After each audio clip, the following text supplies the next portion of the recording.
What if I told you that your brain is programmed to be more addicted to learning than social media? And it's all related to this little chemical in our brain called dopamine. Now, there are a bunch of videos on YouTube about dopamine detox, dopamine loading, dopamine hijacking, whatever you want to call it. I think they have good intentions, but to be honest, most of them miss some key important things about dopamine, which actually could lead them to being more dangerous than good for your productivity. So that's why I'm making this video. I'm going to show you how dopamine actually works and how to leverage it to make learning any skill, whether that's technical, creative, subjective, declarative, whatever it is, feel as irresistible as using your phone. First, let's understand, how does dopamine actually work? Because most people think it's this pleasure molecule. It's this reward chemical. You do something good, you do something you like, you get dopamine, you feel happy. That's a very simplified definition, and it's actually kind of wrong. And just so we're not getting lost in the science, there are only 3 important things you need to know about dopamine for this dopamine loading protocol to work properly. Number 1, dopamine is not a pleasure chemical. I think that's what most people get wrong. Dopamine is a pleasure-seeking chemical. Now, what does that mean? Dopamine is released when we anticipate getting something, when we're seeking that reward, not when you actually get it. This is why you can scroll social media endlessly. Your brain is anticipating the next post might be really good. And it's also why the invention of the endless feed, where you can just swipe up and it just keeps giving you more and more content,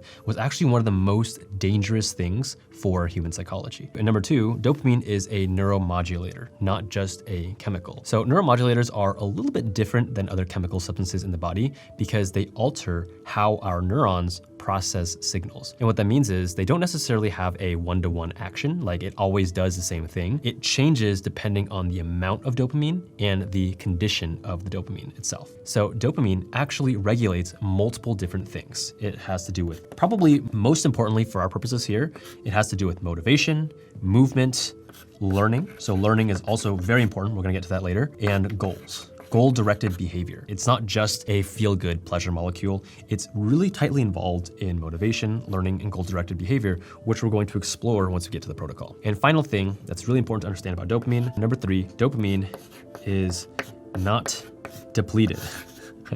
You don't run out of dopamine. This is something that I see a lot of people talking about, where they compare dopamine to like a bucket and you just pour it out and then you empty your bucket. Our bodies are constantly producing and recycling dopamine, and it's always releasing dopamine. So when people say like dopamine detox, like get rid of dopamine, you're not actually getting rid of dopamine.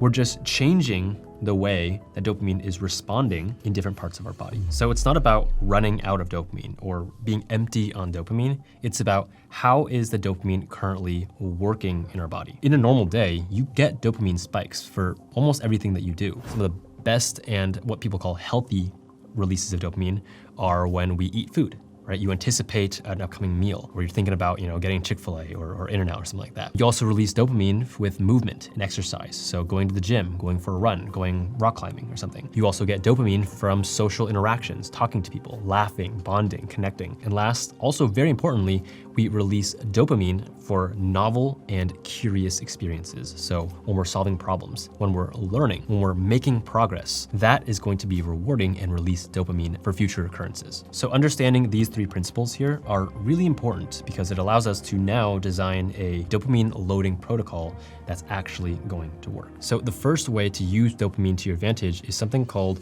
temptation bundling. How does temptation bundling work? Temptation bundling means you are bundling or you're pairing activities that you're very highly motivated for with an activity that you want to be motivated for, right? Because you remember rule number 1, dopamine is all about anticipation. It's about wanting that thing. So let's do a common example. Something that most people are very highly motivated for is like watching TV, especially if there's a good TV show on like One Piece or, Jujutsu Kaisen or something. You look forward to watching the next episode, right? You're thinking about it and you are very motivated to watch that show. Now, what is something that most people are not looking forward to? Probably waking up early to go to the gym. Let's call this gym right here. So the way that temptation bundling would work is you create an if-then clause.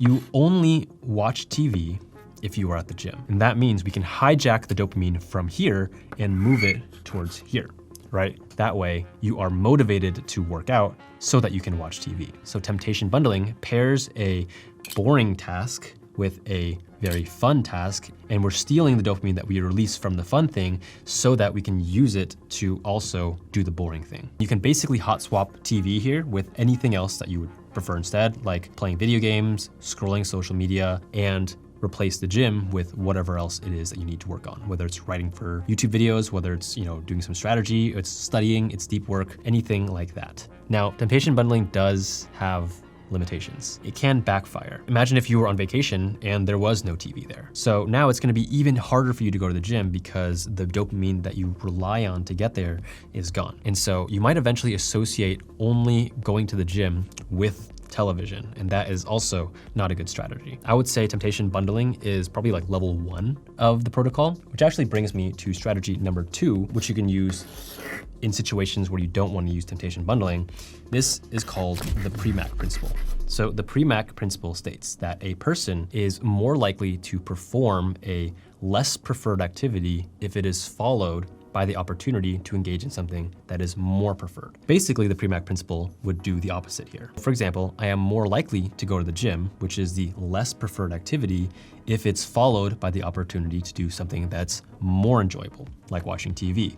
So in the Premack principle, we can flip the if-then statement. If I go to the gym, then I will be rewarded by watching TV. Do the hard thing first, and that unlocks the fun thing. And I actually think using the Premack principle is a lot stronger than temptation bundling because it is now associating hard work or the undesirable thing with the good thing. So when would you use the Premack principle versus temptation bundling? Well, you would use it when you couldn't do them at the same time, right? You can go to the gym and watch TV, or you can go to the gym or, listen to music or a podcast or something at the same time.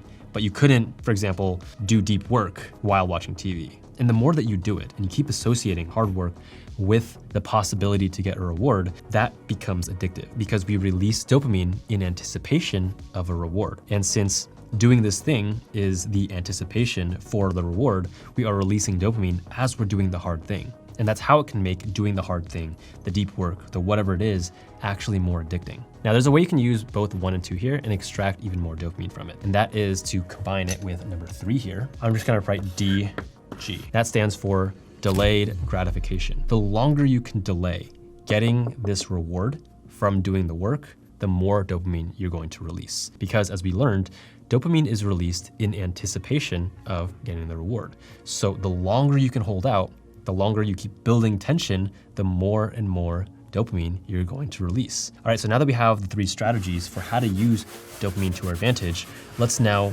walk through how I would implement this every single day. I'm gonna draw a big graph here, like this. This is time, and this is dopamine. Let's just call it DOPA. So first, let's talk about the wrong way to do this. And the wrong way is the way that I actually was doing it for most of my life. So what is the thing that most of us do the moment we wake up? We check our phones. We scroll social media. Normally, we start off our day with a huge spike in dopamine from doing something really, really enjoyable. We get this huge spike in dopamine and we try to focus and it's really, really hard, right? Like sometimes if I have used social media or done something really, really stimulating in the morning, then I find it really hard to concentrate. The next peak that usually happens for me is lunch. Lunch is normal. That's another spike in dopamine. And then immediately after lunch, you might find it hard to focus. A lot of times this is also paired with a post-meal crash, the post-meal slump, hard to focus again. And afterwards, by the time dinner rolls around, and maybe now we're like on the couch watching TV, another huge spike in dopamine at the end of our day. This used to be what my days looked like. I would spike my dopamine really high in the morning and then try to focus, get really frustrated by it, get nothing done, spike it again with lunch or something, and then try to focus again, get nothing done, feel really bad about it, and then just end the night watching TV or playing video games or something. The whole day, not really accomplishing much because we're spiking dopamine with very pleasurable and stimulating activities multiple times throughout the day. Now let's take a look at the better way to do this with the strategies we just talked about. I actually go to bed now and I don't have my phone with me. I use an alarm clock. I go old-fashioned and I leave my phone in another room. The reason I do this is because I don't want to be tempted to check my phone first thing in the morning. And the best thing you can actually do is when you wake up, just get to work right away. So I'll get up, I start working right away. And working does release some dopamine, right? Remember, we do release dopamine for learning, for problem solving, for getting work done, but I'm actually releasing more dopamine from working because I am anticipating that my first reward is going to come. And for me, my first reward is grabbing a cup of coffee and also using my phone during that time. I bundled those two things together. So I'm working for a few hours in the morning, anticipating this moment, my dopamine is rising, and then I get my cup of coffee. Now after coffee, I get back to work, and then I am again building up anticipation for my next reward, which is lunch. That happens as well. Usually after lunch, I'll have a little bit of a dip, as is normal for most people. I try mostly nowadays not to eat anything for lunch that's too heavy or too filling, because then I'll fall sleepy. But then I'll get back to work after lunch, and then I'll keep working towards my next big moment that I'm building towards, which is going to the gym, because I also bundle going to the gym with listening to YouTube videos and listening to music. And so I'll again get a big spike there. And then by that point, it doesn't really matter for me if I spend the rest of my day, watching Netflix or playing video games or anything like that, because I've already accomplished most of the work that I wanted to for the day. So what's the difference here?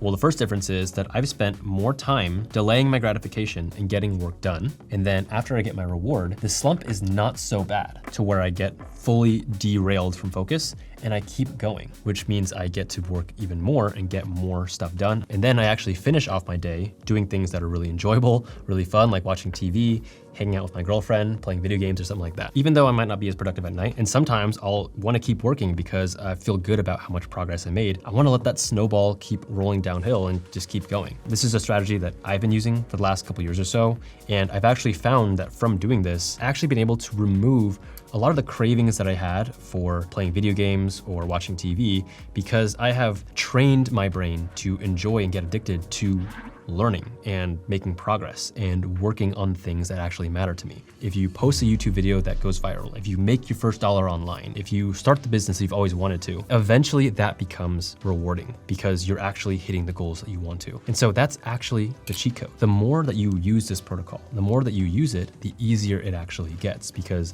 you actually have a reward. What I'm trying to say is this isn't just some hack to trick your brain to being more productive. It's about becoming a different person, genuinely becoming addicted to improving your life day after day and becoming more self-reliant. When you can learn anything, when you can motivate yourself, when you can rely on internal motivation because you've gotten rewards from it, then you can start detaching the temptation bundling or the rewards altogether, because the new reward is the progress that you made. It's the high of success. It's the high of the reward itself. And so the next question becomes, what should you get addicted to learning and building over the long haul? Personally, I think one of the smartest things that anyone can do right now is learn how to make content and grow a personal brand. And so if that interests you, then check out this video right here when I go into my full roadmap for building a YouTube channel in 2025. It's gonna be one of the best places for you to start.